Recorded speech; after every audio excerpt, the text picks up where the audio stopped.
uma oração aqui por esse momento. Pai, muito obrigado pelo privilégio que o Senhor nos dá de, mais uma vez, reunidos como teu povo, a estudarmos mais da tua palavra, a conhecermos mais o Senhor.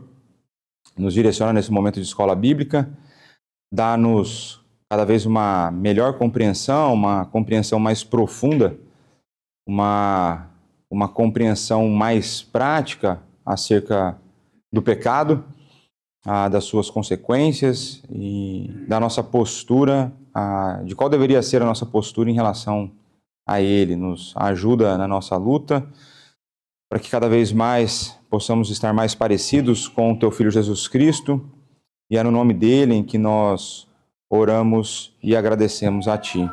Amém. Então pronto.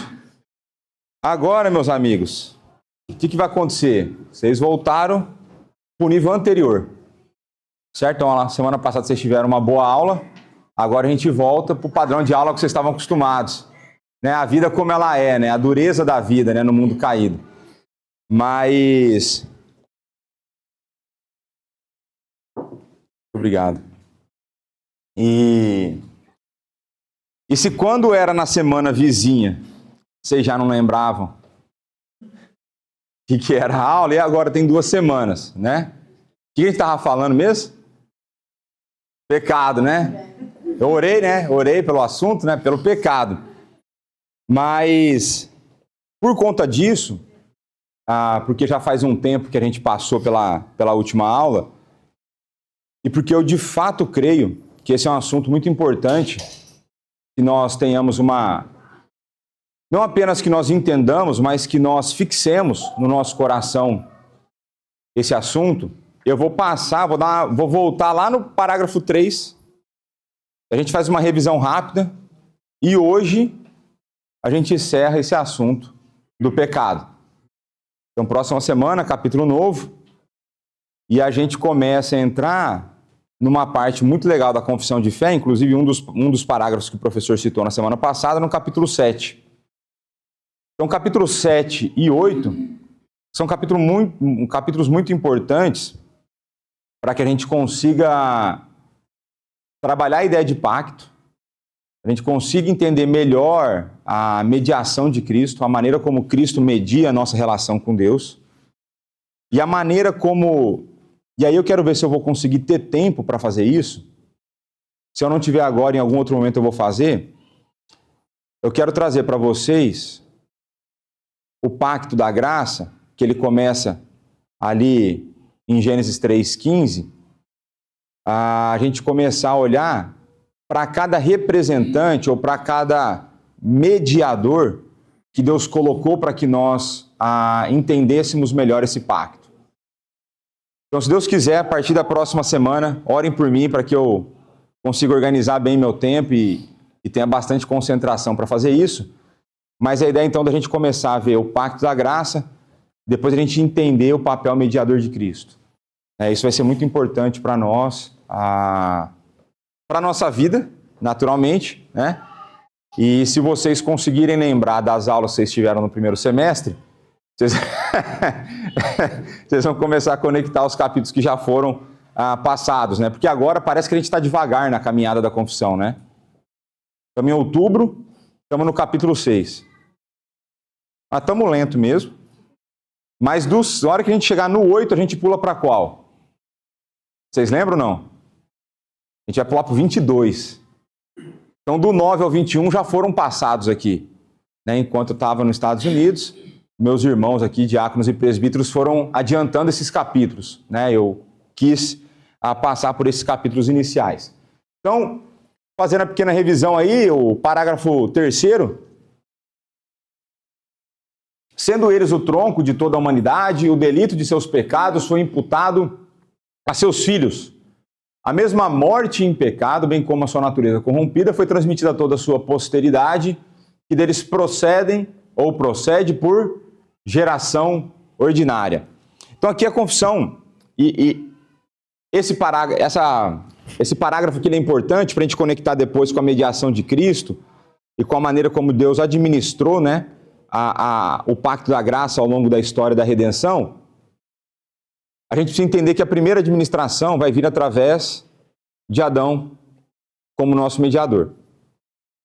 Então, quando a gente fala de pacto das obras, quem é o mediador no pacto das obras? É Adão. Num primeiro momento é Adão.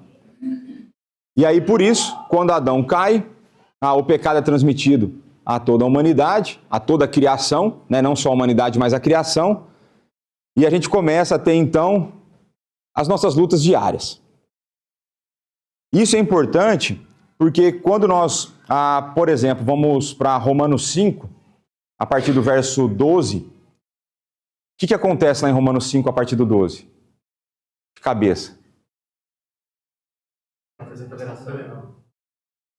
Primeiro e segundo Adão. Certo? Primeiro e segundo. Por que o segundo? Porque só teve dois, né? Então, primeiro e segundo, ou primeiro e último, como você preferir. Mas a ideia é de que, basicamente, existe o status, existe dois tipos de pessoa no mundo. Os que estão debaixo de Adão e os que estão debaixo de Cristo.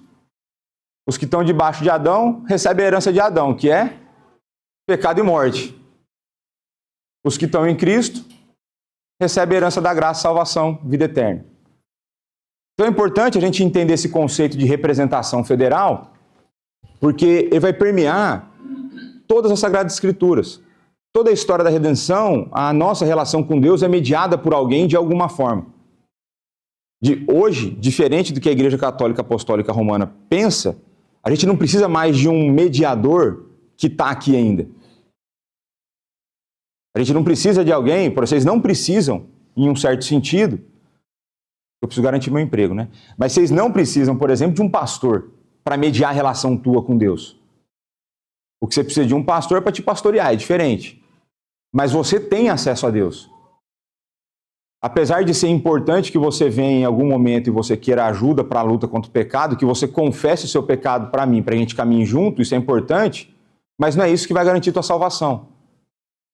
E eu não vou mandar você se martirizar ou...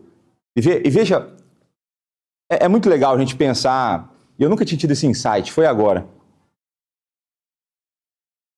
Olha que coisa interessante, né? Eu fui da Igreja Católica Apostólica Romana até meus 16 anos de idade, né?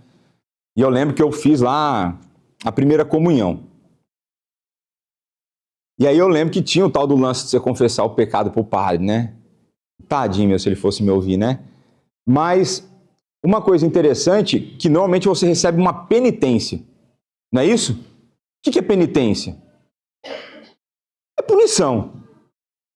É punição, penitência é punição. E aí, qual que normalmente é a penitência? Olha que loucura. É como se eu falasse, eu vou te punir. E como que é o castigo? Eu vou fazer que vocês orem. Não, entendeu como que, se a gente parar para analisar com um pouco, e eu não estou falando de maneira pejorativa, não, você pensar um pouco mais com calma, como não faz sentido. Se eu estou falando que você vai até Deus, e eu estou falando para você que Deus é o ser mais bondoso que existe, como que isso pode ser uma punição? Ou então, diferente, o porquê que eu preciso de uma penitência se Cristo pagou pelos meus pecados? Entende? Então a gente não precisa de um mediador nesse sentido, você não precisa de uma pessoa que vá levar os seus pecados, porque você já tem essa pessoa. Essa pessoa é o Deus encarnado que está à destra de Deus, reinando soberanamente, intercedendo por você, mediando as suas orações. Ele que enviou o Espírito para que o Espírito traduza as suas orações ruins, para que elas cheguem até Deus. É Ele que está lá fazendo com que as nossas orações sejam aceitas diante de Deus. Então essa ideia de representação é muito importante nas Sagradas Escrituras. A gente vai ver, se a gente passa pelos mediadores do pacto da graça, mas tudo isso começa aqui, com Adão, sendo o nosso representante. E o representante, que sorte dele, quando a gente se encontrar no novos céus, na nova terra, vai estar todo mundo glorificado, porque senão a gente ia fazer um motim, eu ia liderar esse motim para a gente ir lá conversar e resolver os problemas com ele, né? Então pronto, então através de Adão, o pecado entra no mundo, com isso entra o sofrimento, com isso passa a existir as doenças, os desastres naturais, aquilo que foi criado muito bom, começa a ter ruído, começa a ter problema. Então pronto. Então parágrafo 4, dessa corrupção original, ou seja, da queda, né, do pecado de Adão, pela qual ficamos totalmente indispostos, incapazes e adversos a todo bem, e inteiramente inclinados a todo mal. Procede então dessa corrupção original, tá vendo que tem aqui, ó, tracinho, isso aqui tá só qualificando, procedem todas as transgressões atuais. Então o pecado, ele é tão traiçoeiro, ele é tão ardiloso, de que quando o pecado entra na vida de Adão e, consequentemente, toda a criação, até hoje os efeitos são visíveis. É por conta daquele pecado que tudo que acontece hoje, o meu pecado, o seu pecado, é consequência da queda. E aí, uma coisa que eu vou reforçar, eu já tenho falado, mas eu acho que não vale a pena reforçar isso, de que o pecado, ele é tão desgraçado, né, o oposto da graça, né, ele vai criar uma separação entre nós e Deus e vai colocar o ser humano num estado de perdição de tal forma que não existe qualquer pessoa apartada de Deus que consiga fazer qualquer coisa boa. Nem piscar o olho bem, do jeito bom ele consegue. Não existe nada na vida do homem apartado de Deus que não seja pecado. A afetação é tão terrível, as consequências são tão horríveis, de que esse distanciamento é intransponível para nós. É por isso que a gente precisa de alguém que nos resgate. Por isso que a gente precisa de um resgatador. E é por isso, por exemplo, que o livro de Ruth está na Bíblia, né, onde você tem a figura de Boaz sendo aquele que representa o que Cristo faria por nós. Ele nos resgatando, os indignos sendo resgatados, os estrangeiros, os de fora sendo resgatados. Então essa distância é tamanha que nós então somos totalmente indignos do amor de Deus, e nós somos indignos porque nós somos incapazes de fazer algo que o agrade. E se nós somos incapazes de fazer algo que agrade a Deus e Deus é justo, qual que vai ser a consequência? É a penitência mesmo. Aí é a punição. Aí é a mão dele contra mim. Então eu gosto muito disso aqui, né? Então você é totalmente, você não tem vontade. Eu dou esses exemplos, né? E eu estou em falha nessa área lá em casa, de que às vezes a Dani chega para mim, eu deveria fazer e não tenho feito. Ela tem coberto aí minhas falhas nessa área, tirar o lixo de casa.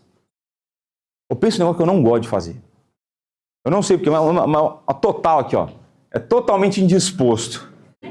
Eu sou totalmente indisposto para essa ação. Eu não sou incapaz porque eu já fiz, mas a disposição ela não existe. Então, e a minha esposa ela é sábia em alguns momentos, e eu não sei se só acontece lá em casa, mas pelo que eu tenho visto numa pesquisa séria que eu tenho feito no Instagram, parece acontecer em outros códigos postais também, em outras residências. Parece que as esposas instalaram sensores no sofá, e a hora que você senta no sofá, ela é alertada que você está em paz. Então, a hora que eu sento para descansar, para assistir uma série, é a hora que ela vai chegar com o quê? Já que ele não está a trabalhar, agora ele podia fazer alguma coisa aqui em casa, já que ele está em falta. Ela não está errada. Eu estou assumindo aqui minha culpa. Mas é impressionante, ela pode estar com a porta fechada, ela adivinha. Por isso que eu acho que tem de fato um sensor. Mas eu sentar lá, algumas vezes ela vem e ela fala assim, olha, o lixo está acumulando. Aí, o que eu faço? Eu faço igual aquele nosso amigo João, né? Conhece o João, não?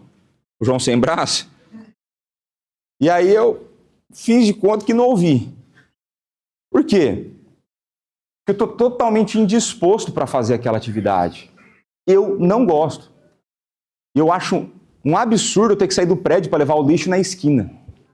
A minha cabeça de paulistano, eu acho um absurdo eu ter que sair do prédio carregando o lixo, 2, 3 sacos de lixo para chegar lá, enfiar numa boquinha desse tamanho, tomando chuva. Não faz sentido para mim. Então eu sou totalmente indisposto. Eu sou adverso a esse bem, né? Mas é isso, mais ou menos, guardadas as devidas proporções e fazendo os ajustes importantes, de que é o nosso estado natural sem Jesus Cristo. A gente é completamente indisposto a querer fazer o bem. Aí se não bastasse, meu coração já não quer, mesmo se eu quisesse eu não daria conta. É outro problema que a gente tem. E aí o que eu gosto na confissão? Que ela faz igual o caipira lá da minha região, lá no interior de São Paulo. Ela deixa bem claro, por exemplo, além de não ser fácil, é difícil. É uma expressão que a gente usa. Ah, tá fácil? Não, além de não ser fácil, é difícil. Mas a implicação de não ser fácil, aqui tem tendência que vai ser difícil. Mas vamos deixar claro isso? E eles falam, inteiramente inclinado a todo mal. É inteiramente. É inteiramente. Inteiramente não sobra nada.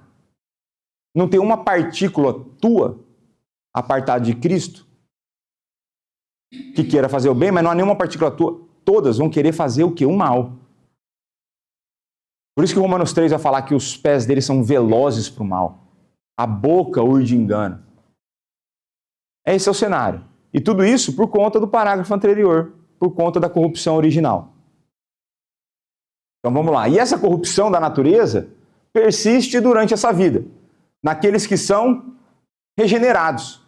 Embora seja ela perdoada e mortificada por Cristo, ainda assim, tanto ela como seus impulsos são real e propriamente pecado. E aqui eu não estou entrando em nenhum texto bíblico, porque é revisão, né? Então, a gente viu, aí tem 2 semanas, esse foi o capítulo que a gente, esse foi o parágrafo que a gente viu antes do professor vir, de que quando a gente olha para a nossa vida, para a experiência da nossa existência, a impressão, eu não sei vocês, mas a impressão que eu tenho, em vários momentos, é de que eu sou descrente. Eu não sei vocês, eu tenho essa impressão acerca de mim às vezes. Por quê? Porque eu me comporto como um. Porque eu penso muitas vezes como um. Porque em muitos momentos eu vou agir como um. Se eu não agisse como descrente, eu não pecaria. Então, se você peca, você age como um ímpio. Se você peca, você age como descrente. Se você peca, você demonstra ódio a Deus. Entende a loucura? Então, só que ao mesmo tempo, o que eu consigo olhar na minha vida? Eu consigo olhar na minha vida que tem momento que parece que eu acertei. Parece que eu mandei uma dentro. E aí, como diria o sábio, se foi errado, fui eu. Se foi certo, foi Deus. Então, se existe algo de certo acontecendo na minha vida, se existe uma postura minha que se alinha àquilo que as Escrituras pedem, isso é um indício de quê? E não sou eu agindo. O que mais falaram? Deus trabalhar em nós. A gente pode colocar isso também de uma outra forma, que não sou eu e Deus trabalhar em nós, que é o resultado da ação do Espírito Santo no processo de santificação, nos conformando à imagem do Filho. Colocando na linguagem teológica aí, tal, pegando Romanos e tal, mas é mais ou menos o que vocês disseram. Então, quando a gente olha para a nossa vida, a gente consegue ver as duas realidades. E aí a gente vai lá para Romanos 7, Paulo vai falar, homem que sou, né? Quero fazer, não faço, o que eu não quero eu faço toda hora, tal. Então a ideia é que a gente vive esse conflito da luta da carne e do espírito. A gente vive o conflito daquilo que já foi trabalhado por Deus em nós e aquilo que ainda será trabalhado por Deus em nós. Por isso que eles vão falar que essa corrupção da natureza ainda persiste. Então o pecado, ele não é essencialmente parte da natureza humana, mas a corrupção dele afeta a nossa natureza. E porque ela afeta, é necessário que ela seja, então, corrigida, removida. E esse processo dura quanto tempo? A vida toda. Então, qual que é a certeza que a gente tem pro resto da nossa vida? É luta. Né? Então, às vezes, minha mãe me liga, ela pergunta, e como que tá, meu filho? Eu falo, mãe, tô na luta. Ela, qual? Eu falei, contra Satanás e contra o pecado. Estamos nessa luta. É a luta da nossa vida. Né? Para remover, né, a partir da ação do Espírito dentro do nosso coração, remover essa corrupção, eliminar essa corrupção que ainda existe em nós. Para que, ao invés do nosso coração, como era antes, ali descrito por Romanos 3, totalmente indisposto para o bem e totalmente inclinado para o mal, ele começa a ter um pouquinho de disposição para o bem e menos inclinação para o mal. Tem hora que a gente gostaria que fosse mais rápido? Tem. O tempo todo a gente deveria pensar isso. O tempo todo a gente deveria estar com essa insatisfação com a nossa vida espiritual. Porque toda vez que nós estamos satisfeitos com o ponto que nós estamos, isso dá um indício de que a gente não está tão preocupado com aquilo que a gente ainda ofende a Deus. Então existe um processo, uma caminhada, né, que vai ser então essa vida e ainda em nós que somos regenerados. E aí a coisa importante, porque ela é pauta muito presente no nosso tempo, né, então ela foi perdoada, foi mortificada em Cristo, e essa é a parte que é do novo. Ainda assim, tanto ela como seus impulsos são real e propriamente pecado. E o que isso quer dizer? Isso quer dizer que o pecado, ele não é apenas resultado de ação. O pecado é também pensamento. O pecado é também omissão. E aí, onde que a gente consegue ver na Bíblia que pecado é pensamento, por exemplo? É possível pecar em pecado? Ou em pensamento. Pecar em pensamento. Onde que a gente consegue ver isso? Engraçado, né? Dois homens falaram no mesmo texto. Que é real. É a ideia de você olhar para a mulher do próximo e cobiçá-la. Isso já é adultério. E adultério é o quê? Pecado. Cometeu o pecado nas vias de fato?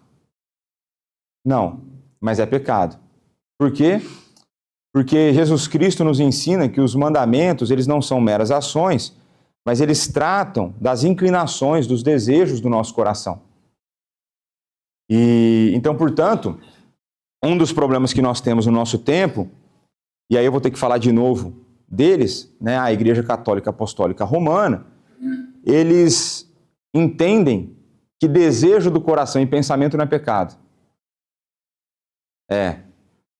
Então, por isso, não seria problema e não seria pecado se eles tivessem ministros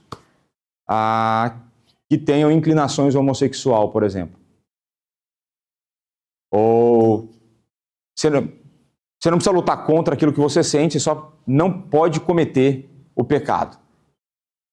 Então, até acho que tem umas 2 semanas eu falei isso, né? Acho que foi até nesse parágrafo mesmo, que eu falei assim, se alguém viesse falar para mim, vamos pensar em você. Se alguém chegasse para você e falasse assim, rapaz, tô tranquilo, fiz nada, mas eu tenho desejado a sua esposa.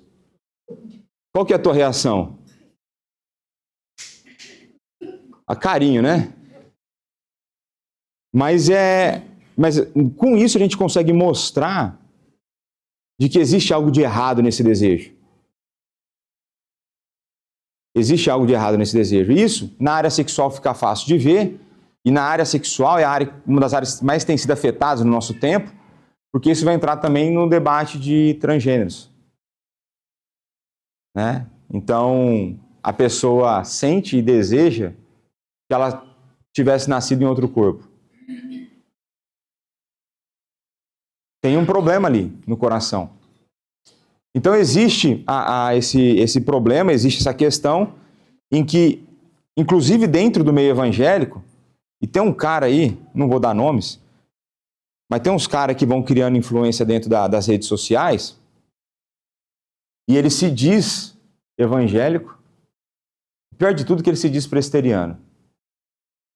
E ele vai falar na tese dele de que desejo não é pecado. Então que a pessoa ter, por exemplo, inclinações homossexuais não seria pecado. Rapaz, ele só discorda de Jesus. E ele está alinhado com a Igreja Católica Apostólica Romana. Não faz sentido. Então, a gente tem que tomar cuidado, porque senão a gente começa a arrumar desculpa, a gente começa a arrumar formas de acomodar os nossos desejos pecaminosos. A gente começa, né, o Roberto sempre fala, ele como corretor de imóveis, né, ele sempre fala que ele percebe nos clientes, às vezes a pessoa está procurando um apartamento para comprar e ele está disposto a pagar, vamos supor aqui, 250 mil. Mas ele chega num outro apartamento e lá tem um negócio que ele sonhou a vida inteira em ter. Mas só que está 270. 20 mil euros é meio razoável, né? Uns quase 10% do valor anterior. E aí ele começa a ver então que a pessoa começa a racionalizar o como ela vai justificar para ela mesma gastar mais aquele dinheiro que não estava planejado. E não é? Eu passei por isso. E aí o risco que a gente corre, então, é começar a racionalizar os nossos desejos e falar, se é desejo, eu não estou fazendo mal para o próximo, a princípio, e aí eu vou começar a me acomodar na vida que eu levo. Eu vou começar a me acomodar na minha luta contra o pecado. Só que uma coisa que as pessoas esquecem é de que, por exemplo, quando eu tenho desejos errados por uma pessoa, vamos colocar no sentido desejos sexuais pecaminosos por uma pessoa, eu não apenas estou a pecar contra Deus, eu estou a pecar contra a pessoa, porque eu torno ela um objeto do meu desejo.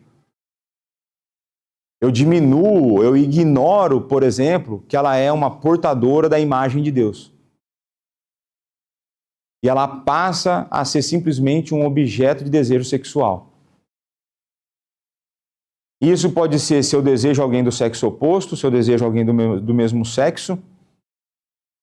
Tudo isso mostra a nossa indisposição de querer agradar a Deus e a nossa falta de amor para com o próximo. E aí a gente vai voltar naquele conceito que eu já falei algumas vezes, de que se a nossa relação de adoração com Deus está desajustada, a nossa relação com o próximo será desajustada. Se a minha relação de adoração a Deus está falha, a minha relação com o próximo será falha. É por isso, né, aí estou bebendo lá na fonte de Paul Tripp, se eu busco e estou cada vez mais em intimidade com Deus, mais adequadas e ajustadas serão as minhas relações com o meu próximo. Então, quanto mais eu amo a Deus, quanto mais eu sirvo a Deus, mais eu vou amar minha esposa, mais eu vou servir minha esposa. Mais eu vou amar meu irmão da igreja, mais eu vou servir o meu irmão na igreja. Mais eu vou amar o que é o perdido e mais eu vou querer compartilhar o evangelho com o perdido. E mais eu vou querer lutar então contra o pecado. Ao invés de me acomodar, então é importante, né? Então você fala assim, só matei a pessoa no meu coração. Né? Acontece isso por aí, né? Em outras pessoas fazem isso. Eu não faço. Mas você de fato odiou alguém. Aí Jesus compara o ódio a um irmão com assassinato, homicídio. E é doloso, né? Eu não sei como que é a classificação aqui em Portugal, né? Mas no Brasil, culposo é porque você não teve culpa. É engraçado, né? É porque eu não sei direito mesmo. Mas então, existe a importância, né, dos desejos do coração. E aí, se a gente for pegando outras passagens, por que o coração é tão importante para nós, né? Não é porque ele bombeia sangue. Aqui a análise é uma figura de linguagem, é um uso metafórico do homem interior. É porque vai ser do nosso coração que procedem, então, as fontes de vida. Mateus vai falar que a boca fala do que está cheio o coração. Então, começa a prestar atenção nos tópicos que você conversa. Começa a prestar atenção à maneira como você se expressa. O tipo de palavra que você escolhe. Porque quanto mais você lê alguma coisa, mais influenciado por aquele vocabulário você vai ser. E aí, se você começar a usar termos que estão distantes das Escrituras, quer dizer que você está obtendo esse vocabulário de algum outro lugar. Agora, se você está numa vida de intimidade com Deus, leitura da palavra, literatura cristã e tudo mais, o teu vocabulário vai começar a ficar mais ajustado àquilo que o padrão quer. Vou dar um exemplo aqui da Lilian. Quando a primeira vez que nós fizemos um ajuste no texto do Elas, né? E aí a Lilian mandou assim, pastor, tá aqui o texto do Elas, é mais ou menos isso que eu vou falar, a ideia que eu estou pensando para a reunião das mulheres. Isso foi em janeiro ou dezembro? Janeiro. Foi janeiro, eu acho. E aí eu li várias das coisas, eu entendi o que ela queria dizer. Aí eu falei assim para ela, eu acredito que eu entendi o que você quis dizer aqui. E aí eu vou passar ponto por ponto, não me leve a mal. Mas eu creio que a gente consegue trocar algumas palavras que você usou por termos bíblicos. E aí eu acredito que a transmissão da ideia que você quer fazer vai ficar melhor. E aí a gente começou, né? Ela falou, não, pastor, faz sentido. Que bom. Isso é bom. Isso é bom. Quando a gente consegue enxergar que a Bíblia comunica para nós a verdade, isso é importante. Então, o coração é importante porque dele vai proceder então os nossos desejos, os nossos pensamentos, os nossos sentimentos, né? E aí, vamos lá para o parágrafo do dia. Então lá, todo pecado, tanto original como atual, é uma transgressão do quê? E, tá vendo? Além de não ser fácil, é difícil. Consegue perceber essa lógica? É uma transgressão e é contrária a ela. Mas se não é transgressão, já é contrária a ela. Mas por quê? Você reforça a ideia. E o que eu acho interessante, comunicação, você comunica nos mínimos detalhes. Essa é uma conversa que eu tenho sempre com a minha esposa. Como que ele se refere à lei de Deus? A justa lei de Deus. Ele está qualificando a lei de Deus. Ele não está falando assim, é a lei de Deus. Não, ela é justa. Então, se ela é justa e você transgride, quem está errado? Não fica fácil? Fica fácil de entender, né? Portanto, todo pecado, pela sua própria natureza, torna culpado o pecador. E por essa culpa, o que ele está? Ele está sujeito à ira de Deus. É a maldição da lei. Qual que é a maldição da lei? Vai ser a morte eterna, né? Vai ser te apontar o pecado. O salário do pecado é a morte. Consequentemente, o pecador está sujeito à morte, com todas as misérias espirituais, temporais e eternas. Miséria espirituais. Exato. Temporais, ou seja, nessa realidade, e eternas. E aí, se está falando de miséria, ele está falando do quê? Condenação. Se é eterna, é condenação eterna. Então pronto. Então vamos lá, 1 João 3,4. Todo aquele que pratica o pecado também transgride a lei, porque o pecado é a transgressão da lei. Eu não consigo entender o movimento das pessoas que falam que uma vez que a gente foi salvo pela graça, pouco importa a maneira como a gente vive. Eu não consigo entender o movimento da hipergraça. Não faz o menor sentido, porque eu olho o Novo Testamento, isso aqui já é Cristo ressurreto, Cristo já lá reinando soberanamente, João está lá escrevendo. E João está batendo na tecla. Transgressão da lei é pecado. E pecado não é legal. Esse mesmo João, em um 9 vai falar o quê? Se confessarmos os nossos pecados, de toda injustiça. Então existe problema em viver uma vida de pecado. Existe problema de não querer praticar a verdade. Eu não consigo entender. Eu me esforço às vezes. Sou limitado, mas eu me esforço. Como que esse cara chegou a essa conclusão? Não tem explicação. Não tem explicação. Então olha lá que o Van Dixhorn vai falar. Já que somos pecadores culpados, nós também merecemos a ira de Deus, a maldição da lei e a morte. Naturalmente, ou seja, apartado de Deus, estamos em pecado e debaixo da lei. Quando a confissão afirma que estamos sujeitos à ira de Deus, isso não é nada além do que Paulo diz quando nos lembra que nascemos filhos da ira. Então aquela ideia de que a gente já é concebido em pecado. A gente já começa o jogo perdendo, num certo sentido.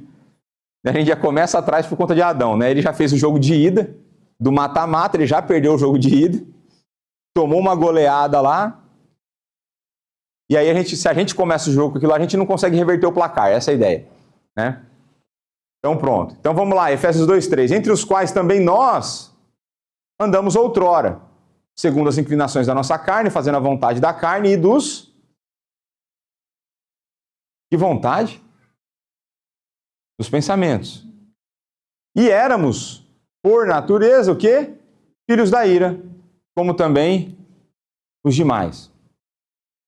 Então, nosso amigo Paulo está a nos lembrar, e que nós somos rápidos a esquecer isso, de que nós andávamos nesse caminho.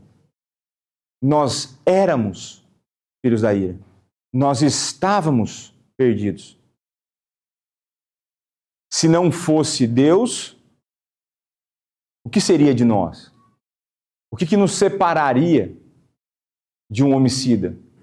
O que nos separaria de um traficante de drogas? O que nos separaria de um ofensor sexual? Entende? É importante a gente ter isso no radar, porque a gente começa a ficar muito cheio de autojustiça quando a gente começa a caminhar na fé. E o engraçado, né, é que se é Ele que nos traz e é Ele que nos sustenta, o porquê que a gente fica cheio de autojustiça se a gente não tem nenhuma? Toda a nossa justiça é recebida, é imputada, é dada graciosamente.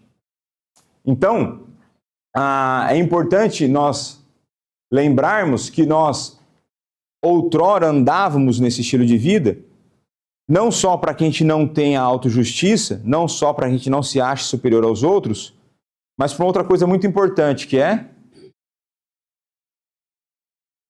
Se você lembrar de onde você foi tirado, de onde você está, o que tem que colocar no seu coração? Gratidão. Então, qual que foi a última vez que de maneira genuína você orou a Deus agradecendo por Ele ter te salvo? Por você já não mais praticar todo o pecado que você pensa. Ou você não mais viver nessa vida de perdição. Qual que foi a última vez que genuinamente você colocou diante de Deus e falou assim, obrigado.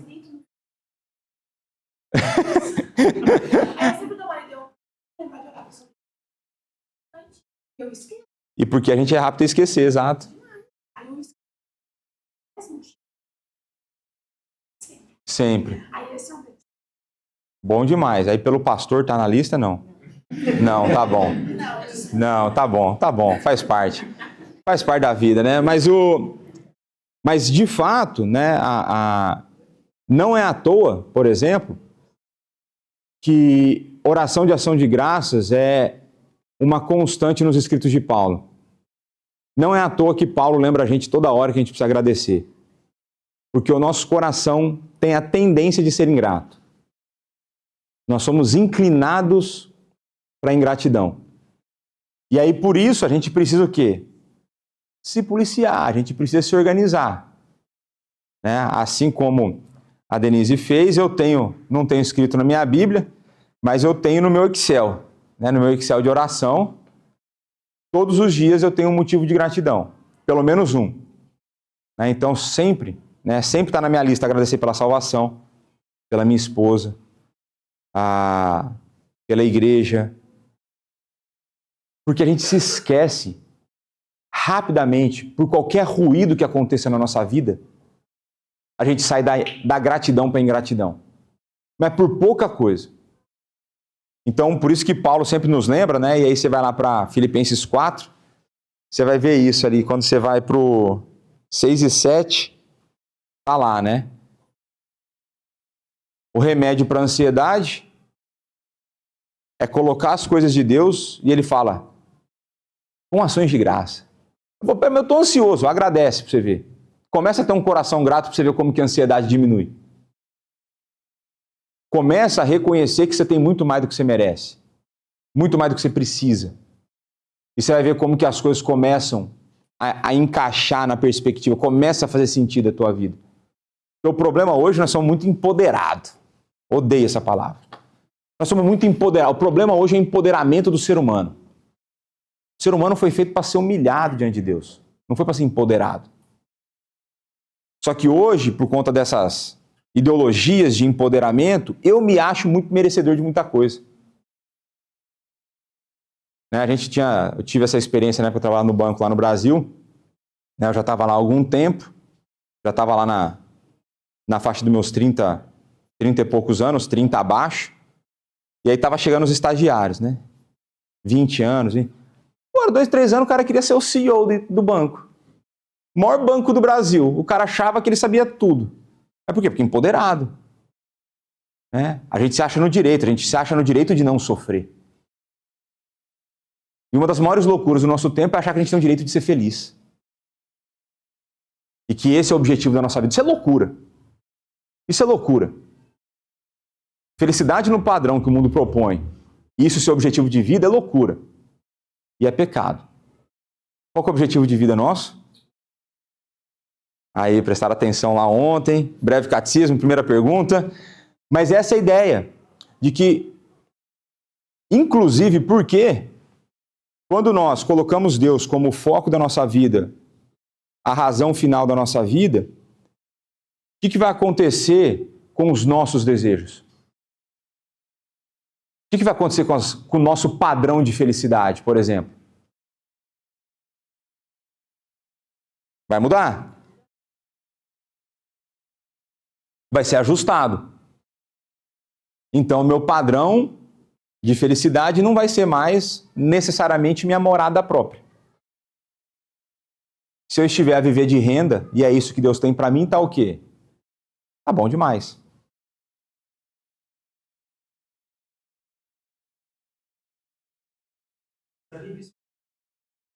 Ela vier antes, primeiramente. Exato. Se ela não vier.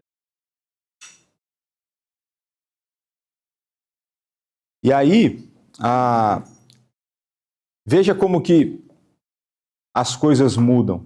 Né? Então, se eu coloco, né, o meu coração inclinado para querer adorar Deus em primeiro lugar, as minhas vontades vão mudar, o meu padrão de felicidade vai mudar, e aí naturalmente eu vou ser mais feliz. A felicidade é algo que você conquista quando você não a busca, em primeiro lugar.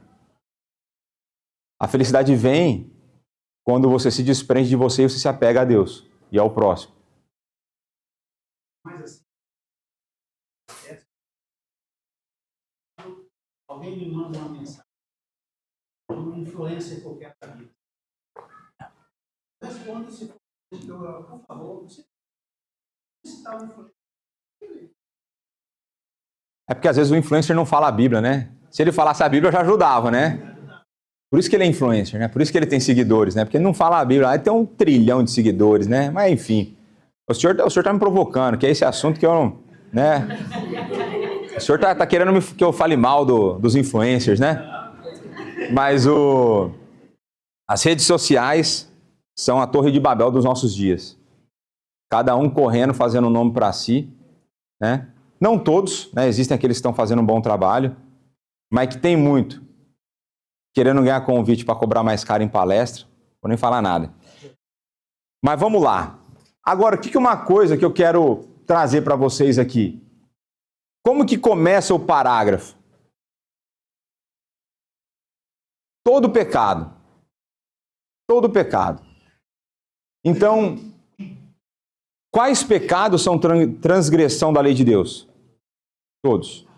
Todo pecado. Qual pecado está sujeito à ira de Deus? Todo pecado. Aí tem parte do pessoal que já estava nessa discussão, mas tem gente nova chegando, vou trazer um pouco à tona isso de novo. Existe distinção de gravidade de pecado? Colocando no português errado para te induzir ao erro, existe pecadinho e pecadão? Existe. Não pecadinho e pecadão, porque o pecadinho e pecadão é para te induzir o erro, né? Mas existe diferença de gravidade de pecado. Isso é uma coisa importante que a gente entenda. Ela é importante porque, em primeiro lugar, quantos pecados são transgressão da lei de Deus? Todo. Então, desde o menos grave até o mais grave. Então, a santidade de Deus ela é tão perfeita, tão pura, que qualquer grão de erro, qualquer pontinho de pecado é muita ofensa.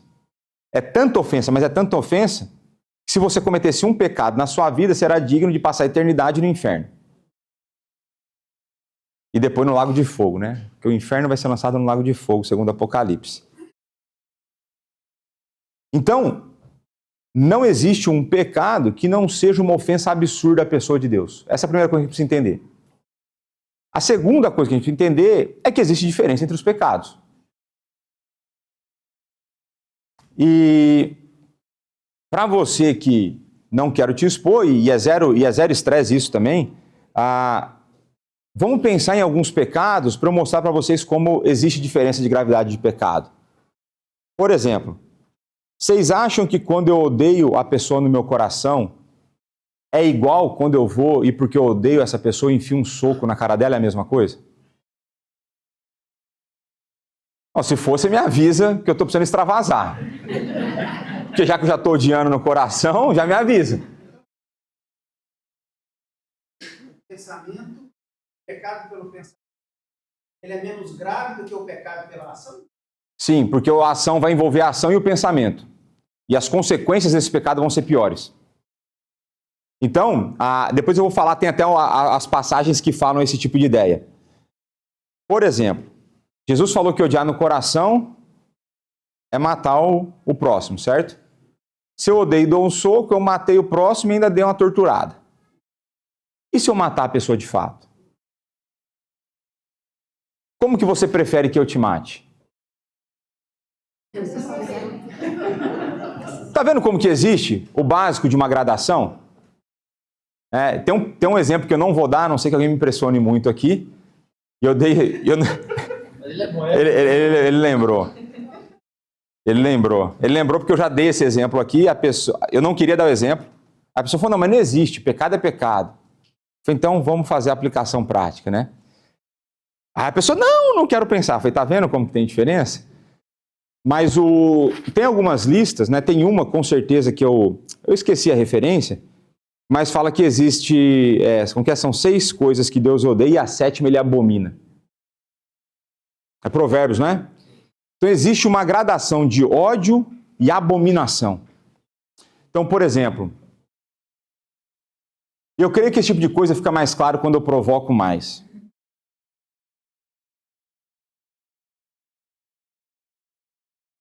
Você acha que o menino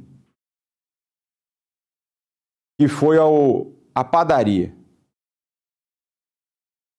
comprou pastel de nata, teve o troco devolvido errado, ele pegou aquele troco, conferiu, viu que estava errado, foi embora com esse troco, é tão grave quanto um político corrupto que rouba milhões, bilhões e às vezes trilhões, e por conta do roubo dele, várias pessoas não têm atendimento no sistema público de saúde e por isso elas morrem? É o mesmo tipo de pecado? Os dois são roubo. Os dois são passíveis de condenação eterna. Mas existe uma diferença de gradação ou não existe? existe pelo tipo de pessoa que está a cometer o pecado, existe pela intensidade do que está a ser feito.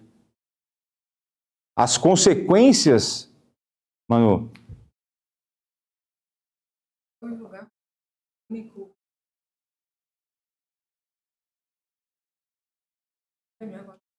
Tá.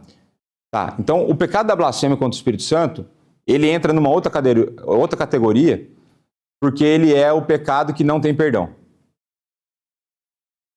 E aí, nesse sentido, ele é mais grave ainda, porque ele não tem perdão. Em última instância, a blasfêmia contra o Espírito Santo é a rejeição da pessoa de Cristo e da obra do Espírito na nossa vida. Então, porque muitas vezes a gente fala assim, mas o que é a blasfêmia contra o Espírito Santo? É falar mal do Espírito Santo? Se fosse, a gente estava lascado. Se fosse falar mal do Espírito Santo, não existiria salvação na igreja pentecostal. É importante a gente entender isso. Então, a blasfêmia contra o Espírito Santo é a rejeição, porque um contexto para entender esse pecado é importante, que quando que ele acontece? Quando que Jesus fala isso? Logo depois de Jesus ter feito uma expulsão de demônio. E aí os fariseus vão falar assim, é pelo maioral dos demônios que ele expulsa. Aí eu falo assim, se a casa estiver dividida contra ela mesma, como que essa casa vai prosperar e tal. E ele fala assim, e a blasfêmia com o Espírito é o pecado que não tem perdão. Ou seja, quando você não reconhece a obra que Deus faz pela ação do Espírito Santo, é condenação. Então, de maneira geral, se você conseguiu se arrepender genuinamente do que você fez, não é a blasfêmia contra o Espírito. De uma maneira simplificada. Mas então é de fato um pecado gravíssimo, né? Mas o ponto é que a gente consegue pensar em diversas gradações de pecado em que você preferiria que alguém cometesse algum tipo de pecado contra você e não outro. Né? Eu acho que o do ódio é fácil, o do roubo é fácil. Iago. A gradação é só social? Para Deus tem alguma... Não, para Deus tem. Para Deus tem, porque pega lá a lista de coisas que ele odeia, coisas que ele abomina. Agora, por exemplo, vocês vão me empurrar para o negócio. Então pensa assim, você acha que Deus enxerga da mesma forma se eu desejar uma mulher que não é a minha do que um estuprador de crianças, o ato que ele comete?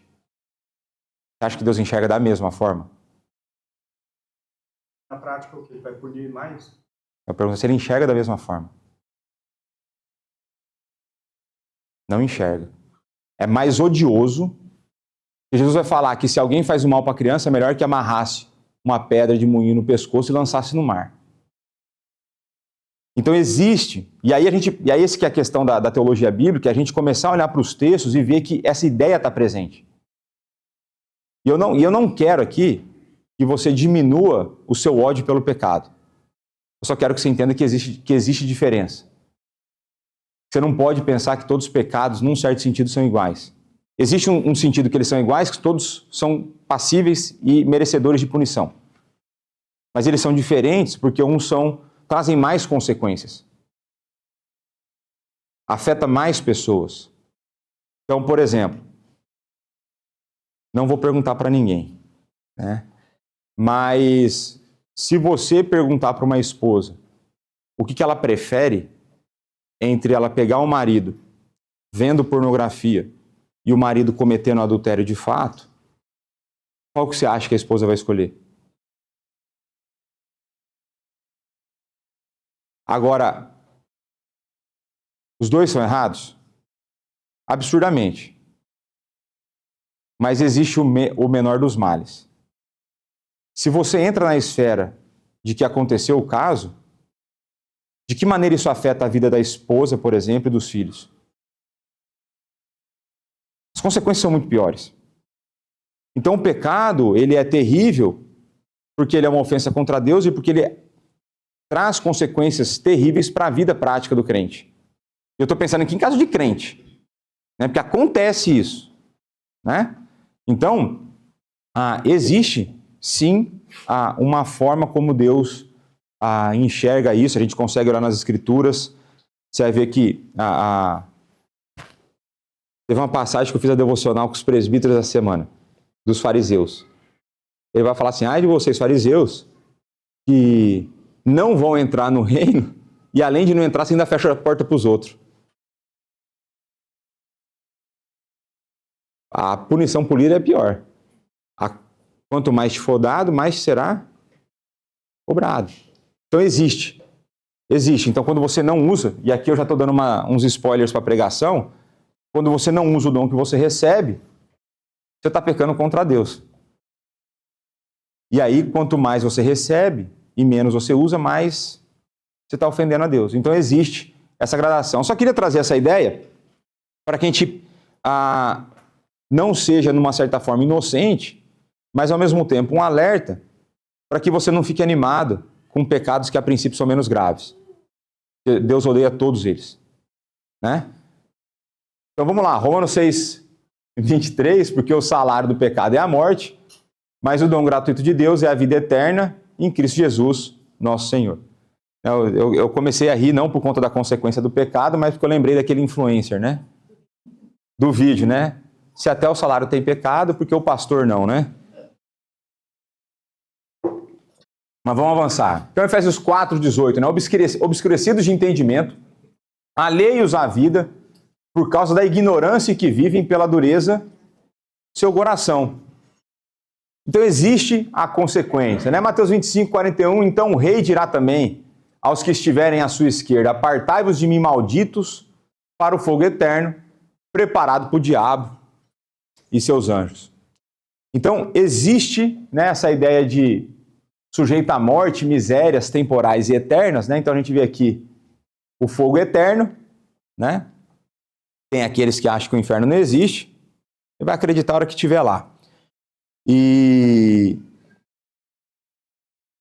Então, assim, fica muito claro de que existe consequência para o pecado, de que Deus separará aqueles que foram salvos dos que não foram, e de que isso... E uma coisa interessante, né? Eu falei um pouco acho que tem 2 semanas para trás que eu falei disso. Não lembro se foi na pregação, acho que foi na pregação. Que muitas vezes na nossa cabeça, ou na cabeça de outras pessoas, aquela ideia de que é bom você ser convertido depois que você aproveitou a vida. Vocês lembram disso? Olha o que é aproveitar a vida no conceito desse crente. Miséria espiritual temporária, isso para ele é maravilhoso. Mas que sinal de conversão tem nesse coração? Ô desgramado, né? Não, Léo, pior fase da vida você converteu, não deu nem para aproveitar a juventude.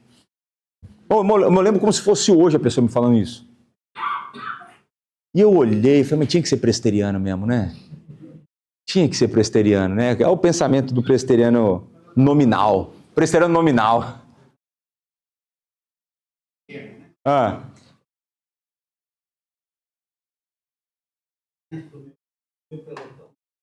Na hora da aula, assim, ele falava lá na frente.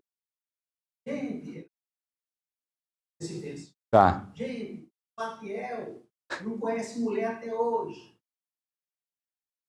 Vou levar o Salatiel para conhecer mulher, não sei o quê. Eu levantava no meio de todo mundo. Errado, a Bíblia diz que há tempo para todas as coisas. E rapaz, e a hora que conheceu a flor do seu jardim, não é? Que é a Margarida, não é isso? Foi assim que eu decorei o nome dela. Ele falou assim, essa aqui é a flor do meu jardim. Eu falei, então pronto, eu quero aprender. Eu preciso ser assim, eu preciso aprender essas coisas um dia. Então pronto. E aí o último texto para a gente terminar a aula aqui, pessoal, ensaiar, né? 2 Tessalonicenses 1, 8 e 9. Em chama de fogo, tomando vingança contra os que não conhecem a Deus e contra os que não obedecem ao Evangelho do nosso Senhor Jesus Cristo. Vamos ler todo mundo junto esse verso 9? Estes sofrerão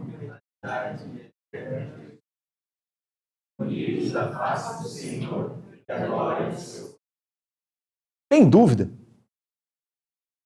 né? É eterno, né? Essas passagens que o Roberto gosta. O Roberto gosta dessas coisas. Então, fica claro de que o pecado, ele traz, então, consequências terríveis para a nossa existência, mas também consequências terríveis para a vida que há de vir. Para uns vida, para nós vida, mas para outros morte. Né? E a morte espiritual, né? A condenação eterna, essa ideia do fogo eterno, essa ideia de estar fora da face de Deus, removido da face de Deus, não é que Deus não esteja no inferno, porque Deus é dono do inferno. Né? O pessoal tem aquela ideia de, não, eu vou para o inferno porque lá é mais legal, o diabo está lá, tal. O diabo está lá se lascando. O diabo está lá sendo punido. Então Deus é o dono do inferno. É Ele quem manda no inferno. Né? Na teologia bíblica a gente fala que o reino, né, se a gente pudesse usar esse termo de reino de Satanás, ele é um reino parasita. Ele nada tem. Ele só usurpa. É isso que ele é, usurpador, né? Mas a ideia, então, de que se Deus estará lá, como que pode ser punição? É porque toda e qualquer graça existente será removida. Toda e qualquer graça que Deus derrama sobre as pessoas não estará presente lá. Eu não sei você, mas um segundo sem a graça, sem qualquer gota de graça, é muito tempo? Imagina uma eternidade. Então, que Deus nos mantenha no caminho. Aqueles que ainda estão aqui e não fazem parte do povo de Deus, que possam ser chamados filhos de Deus. Que as consequências futuras são terríveis. Então vamos orar. Pai, muito obrigado por mais esse momento de escola bíblica. Muito obrigado pela obra de Jesus Cristo. Diante do pecado, das suas consequências, nós ficamos constrangidos e temerosos, mas ficamos gratos, pois Cristo nos salvou, pois Cristo realizou a obra que nós éramos incapazes de fazer. Cristo transpôs a distância intransponível entre nós e Ti. Muito obrigado pela obra de Cristo, muito obrigado pela habitação do Santo Espírito, e muito obrigado pelo Teu amor que nos escolheu. Continua nos conduzindo esse dia, nos dê um momento de pequeno almoço proveitoso e que o Senhor aceite o culto que prestaremos a Ti.